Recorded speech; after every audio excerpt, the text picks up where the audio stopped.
Welcome. I am Nick Elliott, your host. This is the Focused Life Podcast. I am the owner and operator of Focus Training here in Jupiter, Florida. For the last few years, I've referred to myself as a movement practitioner, and now I'm starting to dabble into what I kind of understand my role and my purpose here on earth as a facilitator. I want to help you bridge gaps within your life, bridge the voids within your life, okay, getting from point A to point B to point C all the way until you have basically run out of desire to, I think I've bridged all the gaps, I'm good, which will never happen, but you get my drift there. Having said that, all right, we take a look at each episode, we take a look at your life. I'm going to share my life experiences, what I have encountered, what I have had to let go of, what I have had to highlight as things that serve me versus don't serve me, and how I continue to make choices on a day-to-day basis. I do not have all the answers. I am not speaking any of this as fact. What I am doing is trying to provide you with a set of resources and insights that I have been able to gather throughout the last, let's say I'm 34, so let's say 34 years, but more so the last 5 to 6 years where I really started to identify with a deeper drive, a deeper purpose, having a mission here on earth, and what did I actually want to give back to life. That's the goal of the Focused Life Podcast. Join us for our next episode. All right, so here we go. The Focused Life Podcast, episode 3. Let's talk about sleep, baby. All right, but seriously, that is today's topic. So just a quick recap. Episode 2, right? We went through the timeline, the team creation, establishing a support system, creating awareness around resources within your life. And going into episode 3, we're going to touch on that in regard to one of the resources, the timeline, and how it connected to some of the changes I made during this unfolding, what I keep referring to as the unfolding. So working into this, right, we are going to be discussing sleep, all right, sleep. Now, the more that I learn about sleep, the more I realize, again, traditional systems, that's what we're going to speak to for just a minute here. There's a huge gap. There's a huge void. I don't understand. No, I do understand. I do understand why. I just don't agree with the fact that we can go through extensive schooling and education, right? And I'm seriously talking about from elementary right through college and never address sleep. Never tend to sleep habits, never create awareness around sleep schedules, sleep hygiene, sleep routine. Other than breathing, to me, sleep is the superpower, all right, or one of two superpowers. Sleep is where you regenerate, you recover, you flush out toxins, you rid the brain of any type of, let's say, toxic thought or so on and so forth, brain cells, etc., etc. So, etc., etc. So, let's talk about sleep, baby. All right. So, recap of the timeline. All right. What I gave you in episode 1 was the timeline until 2019. Episode 2 was highlighting team creation, the support system within that period up to 2019, and then just as 2019 hit, what came after, okay? So now we're going to start to tap into about 2019 and let's say 2020, 2021, and somewhat coming into the now, the present time, all right? That's how I see this laid out. So I wanted to speak to that 2019 time into about 2021, where I started drawing an awareness around sleep. The big reason being my son was born in 2018. I obviously was not sleeping. We as parents were not sleeping. And then as I started going to this unfolding through 2019, that's when I started to create an awareness because I was meeting new people, I was interacting with new people, and the self-improvement classes began picking up, and that's when I was like, wow, there's a lot of variables at play that I could begin to tweak, right? There were a lot of things that I had left just unaddressed for a really long time, okay? So one of those being sleep, if not the main thing being sleep. So first and foremost, my step one. So I'm going to give you a breakdown of this timeline in regard to the shifts that I tried to make to gain an awareness around my sleep. First, FitBit, right? Sleep monitor. Had the FitBit on my wrist, and it had the sleep monitor. I was able to attach Bluetooth that to my phone, so I would evaluate my sleep patterns, my REM sleep, my non-REM sleep, stages of non-REM, so on and so forth. That was interesting to begin, especially because during this time, I would if I knew I had drinks, then I would see, after I drank, this is what showed up with my sleep. Not drinking, this is what showed up. Melatonin, this is what showed up. And I was starting to dabble. I would just start evaluating. Okay, that's interesting. But unfortunately, what happened, just the person that I am, I become very fixated on certain pieces. The Fitbit started to cause me a little bit more harm than good. And the reason being there, I was starting to wake up in the middle of the night to check my readings. And when I say middle of the night, it was midnight, 2 a.m., 4 a.m., get up at 5. Right, and I would just check how much deep sleep did I get, and it was becoming such a unfavorable, unhealthy habit that I decided, you know what, I think there's a better way to do this. So, got rid of the Fitbit. Okay, nothing against Fitbit, just it was not for me. Right, it was not for me.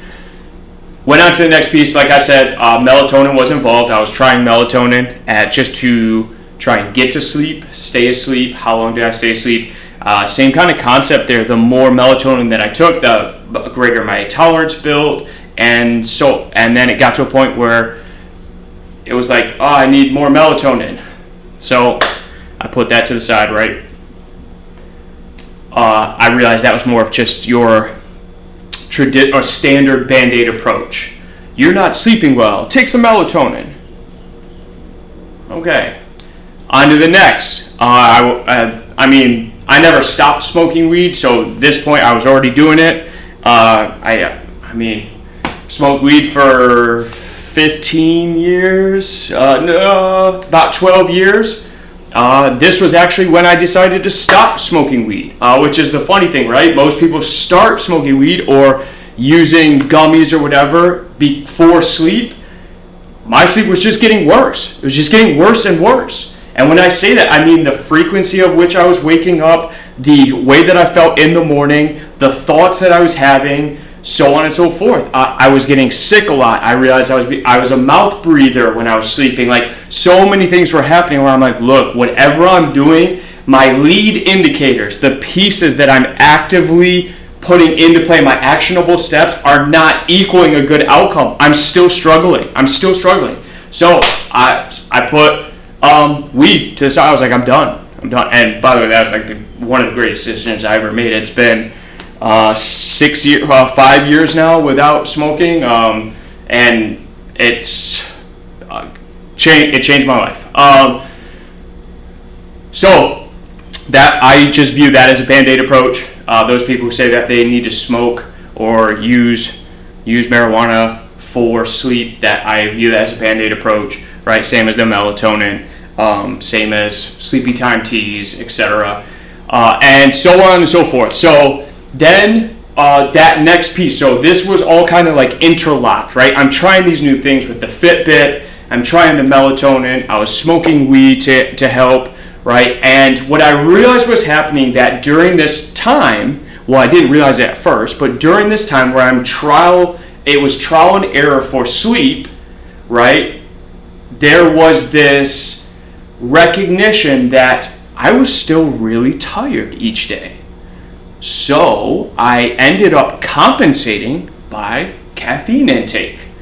And we're going to just touch on caffeine here quickly. if you don't know much about caffeine, I'm just going to give a very simple lesson here. Caffeine has a 10-hour half-life and a 12-hour quarter life. What does that mean? That means that using simple numbers, if I have 100 milligrams of caffeine at 8 in the morning, 12 hours later, there is still a quarter of that, so 25 milligrams, being processed and circulating through my system. A 10-hour half-life means that if I had the 100 milligrams of caffeine at 8 a.m., that means that by 6 p.m., there is still 50 milligrams being processed and circulating through my system. Now, just to touch on society, caffeine is abused throughout the day, all day long, right? And it is very much, in terms of the smoking weed for the Band-Aid approach, the melatonin, 9 times out of 10 people have so much trouble going to sleep because they're using caffeine to compensate for already struggling to sleep. Then they go and get the melatonin in the weed to try and help with the fact that they still have caffeine circulating through the system, but they're unaware of that. They're just confused as to why they can't sleep. Then alcohol comes into play. So you have this just vicious circle, right? And it's based off of unawareness. That's all it is not taking the time to evaluate the variables and how you've tweaked things, right? How is one influencing another? So talking to the 10-hour half-life, the 12-hour quarter life, and speaking to caffeine again, I was consuming a Celsius each day. So I would start my day, espresso, right? That's how I started my day, 5 a.m. About mid-morning was Celsius. Midday or early afternoon was Bang, okay? And then 9 times out of 10, whether it was morning or afternoon workout, pre-workout, right? So just to run through some numbers real quick, let's say the espresso, the Cafe Bustelo espresso, when I researched it at this time was 45 milligrams, so 45 milligrams. Celsius, 200 milligrams of caffeine, okay? Bang, 300 milligrams of caffeine. So far we're up to 545.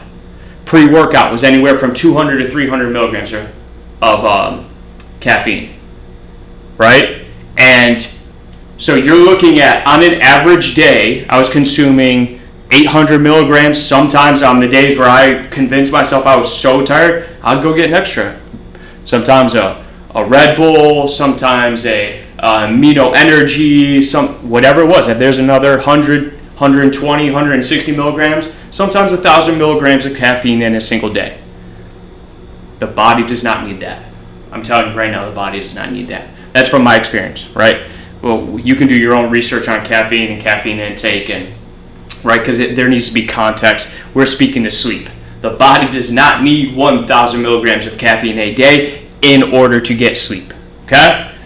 If sleep's your goal, if you're trying to stay up as long as you can and die sooner rather than later, drink as much caffeine as you want. All right, so going on, right? So let's just run through it real quick. FitBit, okay, melatonin, smoking weed, all the compensation with caffeine, okay. And then next piece here, my body started shutting down. Okay, so 2019, 2020, to end of 2021, I was fried. I was completely mentally fried. This was all in terms of like taking the self-development classes, trying to build a business, raising a child, all the things that came with that, splitting up with his mother, trying to continue workouts, compensation with caffeine. And then one thing that I do want to address is what happened to me with the compensation of caffeine, the amount that I was taking. I started to forget to eat. So the person that I am and the energy output that I have on a daily basis is pretty incredible, right? Like right now I'm standing here and I'm still sweating.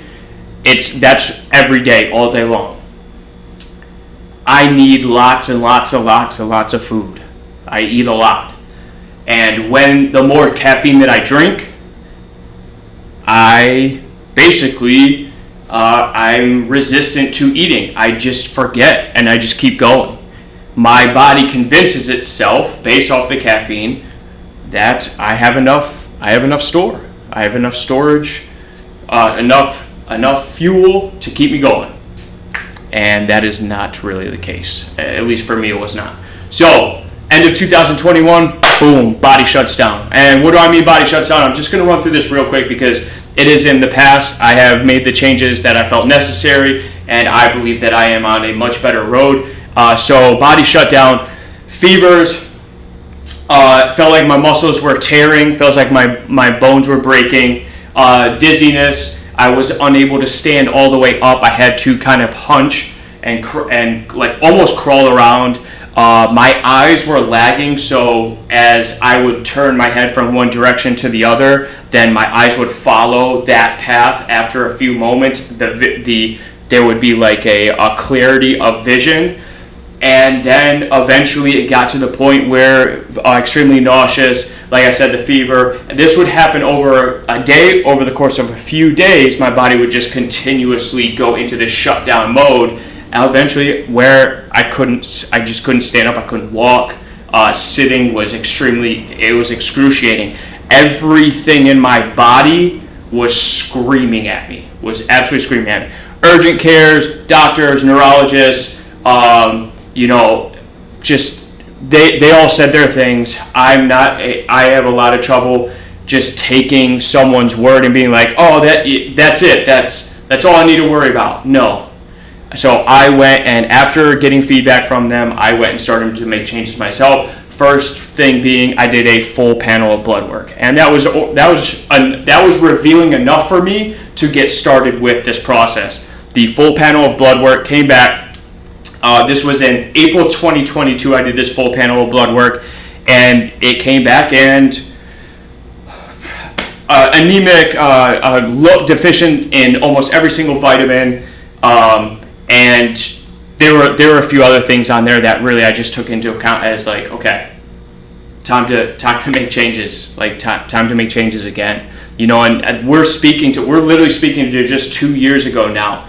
So this journey that I've been on, even though I continue to try and optimize my existence, there are things that have happened within that. That's why when people are like, oh, you make it look so easy, oh, you've been doing this forever, you don't, right? You can't judge a book by its cover, right? In 2024, I feel the best that I've ever felt in my life. When I was 20, they told me at 30 I'd feel things. They told me now that I'm 34, they tell me when I'm 40 I'll feel things, and when I'm 50, and so on and so forth. But it's like I've taken what I've learned through the process and I continue to put it into play. I continue to make shifts, and I feel the best that I've ever felt now, ever in my entire life. Far greater than when I was a high school athlete, when I was a college athlete, when I was lifting the most amount of weight that I've ever lifted. I could run the fastest I ever wanted to run, like so on and so forth. I've never felt as good as I do now. And this is because now I see that there is a big picture. There is this globalization perspective that I'm taking into account. I don't want to get too much into that right now. Just to touch on, right, we went through the list of ways that I was trying to compensate, band-aid approaches. I'm trying to work on my sleep. I touched on all these other things that really they weren't significant enough variables because I wasn't actually addressing sleep. I was addressing how to fix a problem. I wasn't focused on how to create a better outcome there. So, full panel of blood work came back. I've made some changes off that. First being, I cut all the energy drinks. Cut all energy drinks, cut all coffee, caffeine out of my life. And it was 67 days before I decided to actually I started with espresso. 67 days before I had any type of caffeine after that. And it was funny, every single day, so I marked it on my calendar, every single day for 67 days, I had pretty intense energy drink cravings. And that was, most of the time, it was just Celsius. Most of the time, it was like every day I was like, oh my gosh, I just want a Celsius. For no reason. It just came up for no reason, right? And each day, my energy was better and better and better, but I still had those cravings. So, just speaking to know what you're putting in your body, right? Know what you're putting in your body. All right, full panel of blood work, boom, making changes. All right, so eventually what happened, right? And this was all tied into the self-improvement class that I was taking at this time. We worked on what is known as the clean slate schedule. At least that's what I refer to it as. The clean slate schedule allows you to shut down reality for a moment, right? So like, this is my schedule and I'm totally burned out and it's frantic and I gotta do this, that, and the other thing. Let's put a pause on that for just a moment, and someone lays down a clean slate in front of you, right? Someone gives you the whiteboard and says, I want you to create the schedule that you desire, right? So if it's the same job or if it's a new job or whatever, when do you spend time with your kids? When do you spend time for self-care? When are you making meals? What are you eating? What times do you go meet with clients? When do you go to work? When do you get home? So on and so forth. I decided to use this concept, but I built it around my sleep. So I was like, you know what? I'm not going to go backwards. I'm not going to be like Gary Vee, where Gary Vee speaks to, if you want to get ahead, and you want to make the gains, and you want to make shifts in your own life, blah, blah, you got to lose sleep to do it. I now in this time, I strongly disagree. And Matthew Walker, the sleep scientist, can speak to the less you sleep, the less productive you are, the least amount of the years that you take off of your life, right? So if you're sleeping less than 7 hours each night, you are guaranteed to shave time off your life, right? So on and so forth. And even saying that, then all of the diagnoses that come from that, whether it's Alzheimer's, dementia, cancers, so on and so forth, you cannot continue to abuse your body by lack of sleep and quality of sleep because you're trying to gain something, all right? Because you're so fixated on trying to build this business, stuff like that. Lack of sleep may be an outcome because of the stress that you're incurring, because of you're so passionate and you have this desire to continue to try and work on it, blah, blah. There still has to be an understanding. So what I did, I'm not going to get into that too much. So what I did was I had this clean slate schedule. I built my schedule around my sleep, and I continue to implement that. I'm still fine-tuning it. I gave myself a minimum of 8 hours with a maximum of 9 hours of allocated time where I sleep. And when I say that, it doesn't always look like that. What I'm speaking to there is just because I've allocated 9 hours to where I can use for sleep, maybe I know that I'm only going to get 7. Maybe I know that I'm only going to get 8. Right? But I've allocated the time there to provide me a peace of mind. I know that I'm going to have the time to recover and restore my body, my mind, my energy, all of that. Okay? So I want to take that one step further here, right?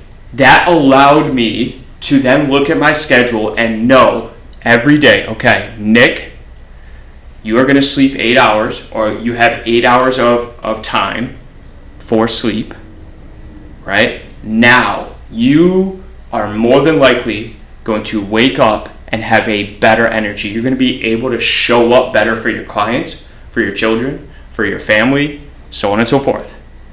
That allowed me to redesign the way that I built my schedule for clients, for my business, for all the companies that I work for, the time that I spend with my family, and how I was able to truly prioritize. Because let me tell you something, you know what the biggest difference maker was? When I was exhausted, I wish I had written down, of course there's no, hindsight being 2020, there's no way to actually do this in real time.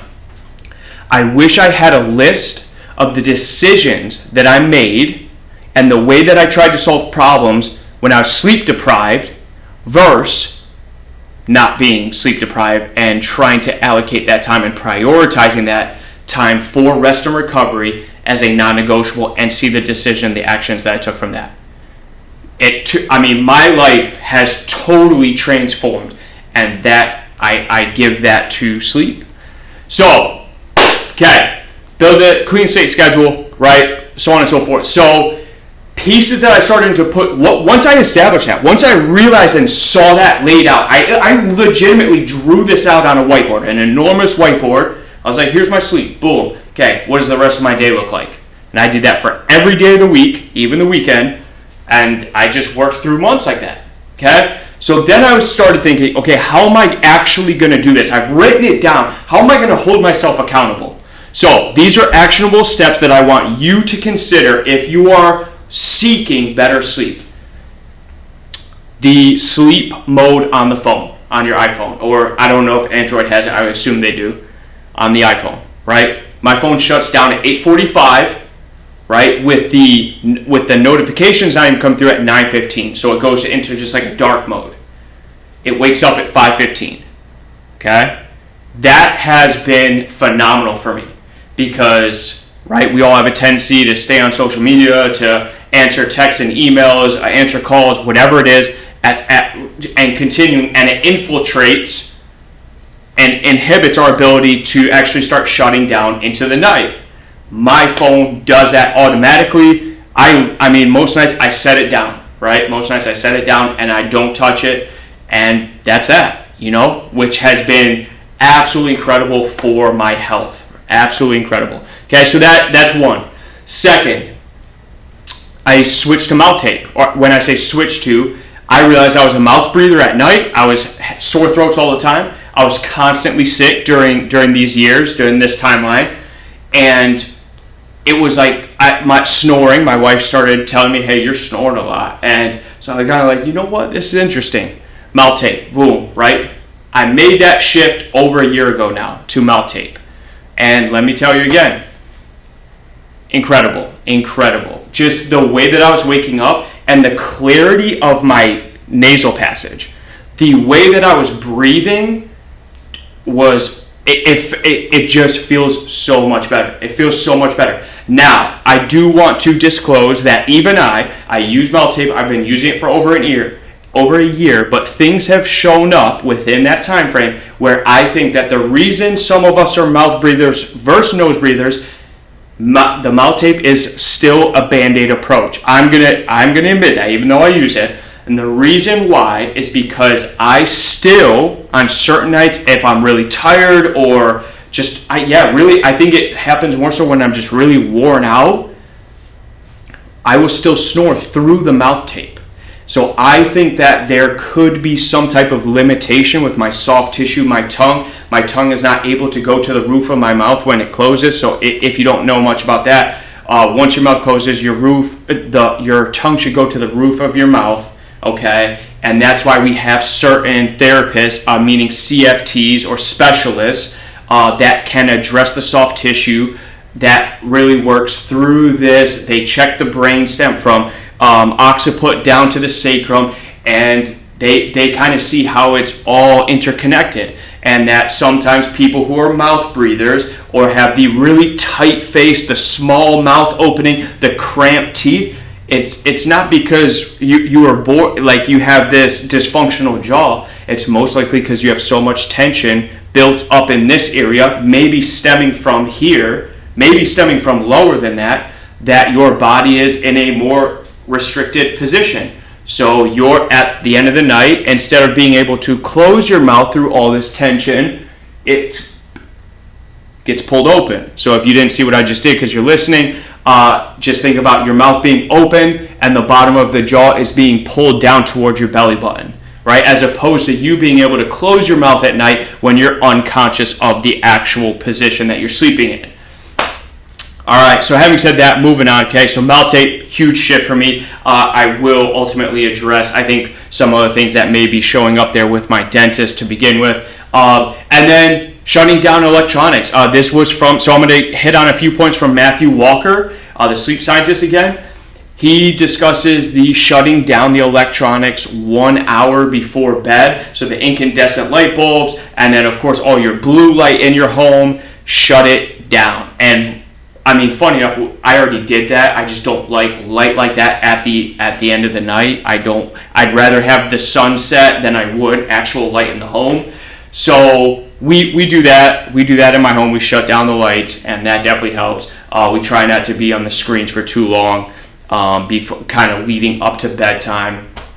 Those are changes I think everyone can make. And if you are a drinker, so I'm actually 3 days away from 1 month sober, which I'm so stoked about because, again, just up-leveling myself, optimizing my existence, really proud of myself. But if you are a drinker, I recommend having a curfew set in place for yourself, right? So hold yourself accountable to, if I decide to go drinking tonight, but I'm working on my sleep, be done by 7 p.m. at the latest, be done by 6 p.m. at the latest. Those were the times that I had set in place for myself. Again, just in the way that the body is kind of filtering the alcohol and working through that, processing, I think when you set a cap, a time as to when you're going to be finished, it is hugely beneficial. So I highly recommend having a curfew for yourself so that you are not drinking past a certain time. All right. And then one thing that I did add in, and now I've had to make adjustments there as well, are the nighttime teas. And you can find these just about anywhere. The nighttime teas, though, I was consistently using them several times throughout the week. And what I realized was happening is, as I would wake up in the morning, so I definitely went to sleep quicker, and I definitely had deeper sleep because I was waking up like I was extremely hungover, like groggy, couldn't see straight, body's moving really slowly. It would take me sometimes 20 to 30 minutes to really start going. On bad mornings, it would take me a couple hours to start going. And that's without the caffeine usage, that's not drinking, that is strictly just a nighttime tea. So be cautious of those, know what you're doing, research the ingredients. If it's a blend, we ended up switching to just chamomile tea bags that are a single package, so that we know that there isn't anything else being fed into that. And we just do it once or twice a week now. Definitely a good shift there. All right, and then last piece that I would give as an actionable step here is, if you have decided to allocate time to rest or sleep, all right, let's focus on rest as opposed to focusing on the sleep, right? If you provide yourself with the, let's say, 9-hour timeline or the 8-hour timeline in which you are going to try and get sleep, don't get frustrated or upset when your mind's running and you're unable to get the sleep that you want to get, right? So a mentor of mine, Matthew Labosco, which I mentioned in episode 2, he was really good about, look, if we focus on a specific area, we're more likely to miss the target. So let's not focus on getting the sleep that we want for 8 hours. Let's use that time as rest time, and sleep will be a byproduct of that, right? So, and then we even discussed within that, some of us are running businesses. Some of us just have those minds that are going. If you get up, write some notes down, shut the light off or whatever, and go back to bed or lay back down, okay? It's not about sleep. It is about the time you're allocating for rest. Your body will still recover and still put pieces into play to help you reset for the following day if you give it the time to. If you are one of those people who's like, I just couldn't sleep last night, so I got up and started my day, you have just inhibited your body's ability to do that. You're now running on a lower fuel level than you would have been if you still continue to rest. And this is where a breathing practice can come into play. Okay, breathing practice has been huge. One piece I didn't add into this is the meditations that I followed there for a few years. Those were really helpful in just drawing awareness to how I was breathing, how did I want to breathe, especially in times of where there was a little bit more stress, where I was frustrated that I couldn't stay asleep. I helped myself calm my nervous system, and so on and so forth. All right, so those are actionable steps that I used. They have led me down this path. It's been great. There are still pieces, like I said, with the mouth tape. I think I have to get evaluated regarding my dentist, just for some other things showing up there. But those are really great actionable steps. The phone, all right, the sleep mode, allocating yourself the time in your schedule, do the clean slate schedule, and I would be happy to work through that with you if you're looking at really doing that for your business, for your family, whatever the case may be, all right? Having a curfew for alcohol consumption, right? Make yourself done by boom, boom, boom, or this time. Shutting down the electronics, the lights in the house an hour before bed. like I said, the maltate and then nighttime teas can be a good option, but I would try not to abuse them. Try not to do this as a daily thing. And for those of you saying that, I have a glass of red wine, look, that's just misinformation. I think that alcohol before bed will not serve you, okay? Especially not over time. That's just my belief there. Now, pieces that I do want to leave with you.